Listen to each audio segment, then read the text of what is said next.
یہ تو مسلسل کام کرتے رہے. اجمل قادری یاد ہے آپ کو؟ علی حیدر کے پروگرام میں آئے فضل الرحمان کی جماعت کے, انہوں نے بتایا کہ وہ مشرف کی گورنمنٹ آنے سے پہلے جو میاں نواز شریف والا سیٹ اپ تھا, اس سیٹ اپ میں میں گیا تھا, تصویریں آئیں, اور جا کے میں نے میاں نواز شریف کے کہنے پر اسرائیل میں ملاقاتیں کی تھی. اور کیا چاہیے. وہ مریم نواز شریف نے نور ڈہری کا انٹرویو شیئر کیا تھا, اور انٹرویو شیئر کرنے کے بعد مریم نواز شریف نے فوراً ڈیلیٹ کر دیا, کیونکہ پھر پتہ چلا تھا کہ جی مریم نواز شریف صاحبہ کے ابو جو ہیں وہ کیا کر رہے تھے, تو وہ فوراً ڈیلیٹ کر کے بیٹھ گئے تھے. یہ سب کچھ ہمارے یہاں ہو چکا, اور یہ لوگ آج عمران خان کے بارے میں بتا رہے ہیں کہ عمران خان اسرائیل کا دوست ہے, اور عمران خان کے لیے انٹرنیشنل لابی متحرک ہو چکی ہے. یعنی عمران خان کے خلاف Noon, M Q M, Peoples Party, پھر اس کے بعد ایمل ولی, پھر اس کے بعد دیگر لوگ سب ایک ہیں, اور پھر غیر سیاسی طاقتیں سب ایک ہیں, اور یہ لوگ عوام کو بتا رہے ہیں کہ عمران خان اسرائیل کا دوست ہے. یہ بھول کر بیٹھے ہوئے ہیں کہ عمران خان نے ابراہم ایکارڈ کا معاملہ ہے.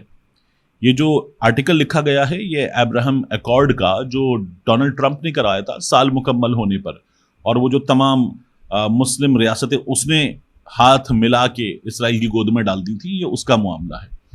تو آپ دیکھیے کہ ہوا کیا. جب ابراہم ایکارڈ ہوا, عمران خان نے باضابطہ طور پر بیان دیا اور کہا یہ سب تسلیم کرنے, پاکستان تسلیم نہیں کرے گا. پاکستان کی پالیسی وہ ہے جو بانی پاکستان قائد اعظم محمد علی جناح رحمۃ اللہ علیہ کی پالیسی ہے. یہ عمران خان کا بیان تھا, اور آن ریکارڈ الجزیرہ پہ بات کرتے ہوئے, پاکستان میں میڈیا پر بات کرتے ہوئے.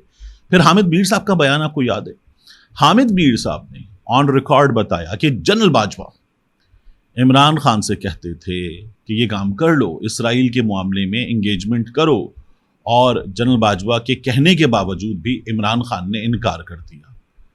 تو یہ لوگ اب بتا رہے ہیں کہ آرٹیکل میں یہ بھی لکھا ہے کہ پاکستان کی ملٹری اسٹیبلشمنٹ اسرائیل کی مخالف ہے اور عمران خان حامی ہے. تو جب آپ نے پچھلے کچھ دنوں میں یہیں ابھی انہی ایونٹس میں باضابطہ طور پر فلسطینیوں کے خلاف کام کر کے دکھائے ہیں, فلسطین کے حق میں آواز اٹھانے والوں کو چپیڑیں ماری ہیں, جب آپ نے یہ تمام کمالات کر کے دکھائے ہیں, اور پھر آپ توقع کرتے ہیں کہ لوگ تسلیم کر لیں گے. جب آپ نے سینیٹر مشتاق کے ساتھ باقی لوگوں کے ساتھ یہ سب کچھ کیا ہے, تو اس کے بعد آپ سمجھتے ہیں کہ لوگ تسلیم کر لیں گے. ایسے ہوتا نہیں ہے. ایک ہفتے پرانے آرٹیکل پر یہ سب کے سب چپ تھے. اچھا ایسا ہوتا نا کہ ایک ہفتہ پرانا آرٹیکل تھا, پہلے کسی ایک نے شائع کیا ہوتا, پھر دوسرے نے کیا ہوتا 3 دن بعد, پھر 4 دن بعد کسی ایک نے کیا ہوتا, 5 دن بعد کسی ایک نے کیا ہوتا, تو ہم مانتے کہ صحافیوں نے یہ آن اٹس اون اپنا, ایک نے کیا, دوسرے نے کیا, تیسرے نے کیا. آج صبح 11 بجے سے شروع ہوتے ہیں یہ سارے ٹاؤٹس, اور اس کے بعد ایک ساتھ سارے وزراء آ جاتے ہیں, اور یہ سمجھتے ہیں کہ پھر کوئی نہیں مانے گا کہ یہ لوگ ایک مخصوص جگہ سے لائن لے کے کھڑے ہو گئے کہ میں بھی آؤں گا عمران خان کو گالی دوں گا, میں بھی آؤں گا عمران خان کو گالی دوں گا, میں بھی آؤں گا عمران خان کو گالی دوں گا. اور تمام کے تمام کر کیا رہے ہیں, کمال دیکھیں آپ, یہ اسرائیل کے سچا ہونے کی گواہی دے رہے ہیں. اسرائیل کے اخبار میں آیا ہے عمران خان نے کہا ہے, مطلب اسرائیل کے سچا ہونے کی گواہی نون لیگ والے دے رہے ہیں. شاباش ہے. تو ایک یہ ان لوگوں کا کمال ہے. دوسرا, ایک ویڈیو وائرل ہو رہی ہے, اس ویڈیو میں 2 فوجی افسران بیٹھے ہوئے ہیں, ان میں سے ایک صاحب کے سر پہ جو قبائلی خیبر پختونخوا میں پگڑی ہوتی ہے وہ پگڑی موجود ہے, اور وہ جب بات کرتے ہوئے مشر کہہ رہے ہیں تو اندازہ ہوتا ہے کہ خیبر پختونخوا میں وہ قبائلی زعما سے بات کر رہے ہیں. اور وہ یہ کہتے ہیں کہ بڑا آسان ہے کہ فوج کی مخالفت میں بات کی جائے, کیونکہ یہ چیز بکتی ہے, حمایت ملتی ہے, اور فوج کے خلاف ماحول بنایا جائے, فوج کے خلاف بات کی جائے. بڑی وائرل ویڈیو ہے. دیکھیے وہ آگے جا کے اس ویڈیو میں یہ بھی بتاتے ہیں کہ ہمیں حکومت جب سیکیورٹی کے لیے کہتی ہے کہ پائپ لائن کی سیکیورٹی ہے, معدنیات کی سیکیورٹی ہے, گورنمنٹ پروجیکٹس کی سیکیورٹی ہے, تو ہم سیکیورٹی دیتے ہیں, ہم اپنا کام کرتے ہیں. پاکستان کی ترقی کے پروجیکٹس میں ہمارے شہداء کا خون ہے, ہمارے بچوں کا خون ہے, یعنی ہمارے جوانوں کا خون ہے. سر تسلیم خم اس بات پہ 100% سر تسلیم خم کہ جو جام شہادت نوش کرتے ہیں ان سے بڑی قربانی کسی کی نہیں ہو سکتی. وہ پاکستان انڈیا بارڈر پہ ہو, لائن آف کنٹرول پہ ہو, افغانستان والے بارڈر پہ ہو, ایران والے بارڈر پہ ہو, دہشت گردوں سے نمٹتے ہوئے ہو, جو ان دا لائن آف ڈیوٹی جامِ شہادت نوش کرتے ہیں ان سے بڑی قربانی کسی کی نہیں ہے. لیکن یہ جو افسران بات کر رہے ہیں یہ دیکھیں تو صحیح کہ آپ بتا کیا رہے ہیں. کیا یہ سب کچھ فوج کی مخالفت میں کی جانے والی یہ باتیں اسی طرح سے پذیرائی کی حامل ہوتی تھیں 2-2.5 سال پہلے؟ فضل الرحمان جب یہ بیان دیتے ہیں کہ پہلے فوج کے حق میں لوگ بات سنتے تھے، اب فوج کے خلاف لوگ بات سنتے ہیں، ان کی گفتگو کا لب لباب یہ ہے، تو یہ کیوں ہو رہا ہے؟ اس وقت جس سیٹ اپ کو لا کر بٹھایا گیا عمران خان کے بعد، اور جو بٹھایا گیا ہے، لوگ یہ سمجھتے ہیں کہ پاکستانی اسٹیبلشمنٹ وہ ان کے پیچھے ہے، ہر عام آدمی یہ مانتا ہے اور وہ عمران خان کا رستہ روکے ہوئے ہے. جب لوگ یہ سمجھتے ہیں تو پھر وہ لوگ یہ بات کیسے تسلیم کریں گے؟ اور جس طرح کی اس حکومت نے کارستانیاں انجام دی ہیں، ان کارستانیوں کے بعد لوگ کیسے تسلیم کریں گے؟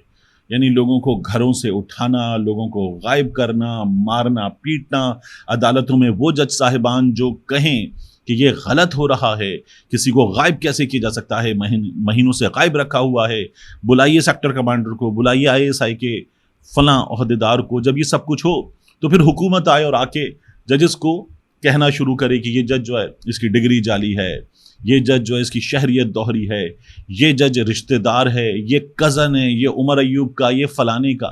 جب یہ سب کچھ شروع ہو جائے گا اور یہ عمران جج ہیں، یہ عمراندار جج ہیں، تو پھر یہ کیوں نہیں ہوگا؟ بات یہ کہ اس سیٹ اپ سے لوگوں کی نفرت بہت شدید ہے، اور یہ سیٹ اپ جب آیا 16 مہینے کے لیے تب، پھر اس کے بعد آئی کاکڑ سرکار تب، اس کے بعد یہ سیٹ اپ آ گیا ہے اب. مسلسل ایک چیز نظر آئی کہ وہ جو ایک دوسرے کو چور ڈاکو کہتے تھے خود وہ باہم دست و گریباں ہونے کے بجائے شیر و شکر ہو گئے، گلے مل گئے. تو لوگوں کو نظر آنے لگا کہ ان کے ساتھ ہو کیا رہا ہے، ان کے ساتھ کیا کیا جا رہا ہے. لوگ اسی لیے ان لوگوں کو اب تسلیم نہیں کرتے. بہت بڑی حقیقت ہے، اس حقیقت کو مان لینا چاہیے. اس کے علاوہ میں معاملہ دیکھ رہا تھا ڈاکٹر شاہ نواز کا. آخر میں آپ سے کروں، یہ انٹیریئر سندھ میرپور خاص میں، پھر اس کے بعد جو ان کے علاقے میں ہوا، وہ تو ایک چیز کی تکلیف بہت شدید ہوتی ہے آپ کو کہ ڈاکٹر شاہ نواز کا جو معاملہ ہے اس میں دونوں طرح کے سٹیٹمنٹس موجود ہیں کہ ڈاکٹر شاہ نواز جو تھا وہ توہین رسالت کا یا گستاخی کا مرتکب ہوا، اور ڈاکٹر شاہ نواز مرتکب نہیں ہوا، اس کا دماغی توازن بھی ٹھیک نہیں تھا. سردار شاہ اسمبلی میں کھڑے ہو کر پورا بیان دیتے ہیں، بتاتے ہیں کہ وہ ایک تو شاہ نہیں تھا، ڈاکٹر شاہ نواز شاہ کہا جاتا ہے، اس کی ذات بتاتے ہیں، پھر بتاتے ہیں کہ اس کے ساتھ کیا ہوا، اور وہ کراچی سے گرفتار ہوا، کراچی کے ایک ہوٹل میں ویڈیو بنا رہا تھا، بتا رہا تھا کہ میں یہاں ہوں، جو ID ہے جس پر وہ گستاخانہ چیز آئی وہ میری نہیں ہے. اس کے بعد اس کا ڈرگز کے معاملے میں علاج وغیرہ بھی چل رہا تھا، اور ڈاکٹر شاہ نواز شاہ کو کراچی سے گرفتار کرنے کے بعد میرپور خاص لے جایا گیا. مقامی پولیس کچھ ماجرا ہوا، پولیس مقابلہ بنا دیا گیا، مار دیا گیا. ایک کہا جا رہا ہے کہ نہیں، وہاں پر پولیس والوں نے مارا اور بالکل درست کیا، انہوں نے گستاخ کو سزا دے دی کیونکہ یہ نظام یا عدالتیں سزا نہیں دیتی. پھر اس کے بعد جو خبر وہاں سے مقامی صحافی بتانے وہ بہت خوفناک ہے کہ مشتعل افراد نے اس کے خاندان سے اس کی ڈیڈ باڈی چھین لی اور اس کو جلا ڈالا.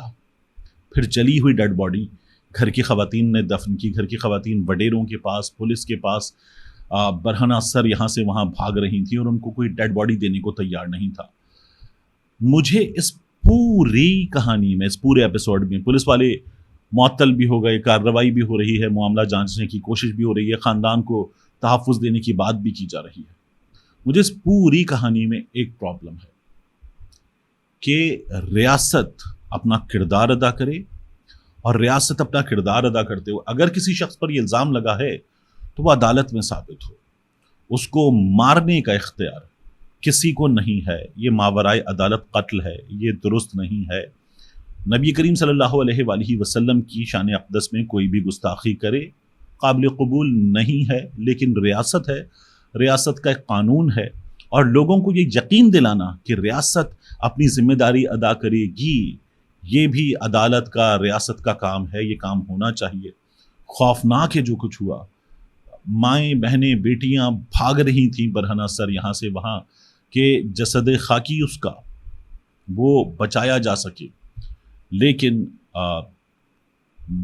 ایک مردہ اس کو تدفین سے پہلے جلا دیا گیا. یہ جو ہم توہین رسالت بار بار کہتے ہیں نا، تو نبی کریم صلی اللہ علیہ وآلہ وسلم سڑتا پا رحمت، اور رحمت صرف سڑتا پا نہیں، تمام جہانوں کے لیے رحمت. ان کی تعلیمات پر عمل کرنے والے، ان کے نام لیوا یہ کیسے کر سکتے ہیں کہ کسی شخص کو اس کے مردہ جسم کو وہ آگ لگا ڈالے اور ریاست کچھ بھی نہ کر پائے؟ یہ کیسی ریاست ہے؟ ملتے ہیں انشاءاللہ آپ سے اگلی ویڈیو میں.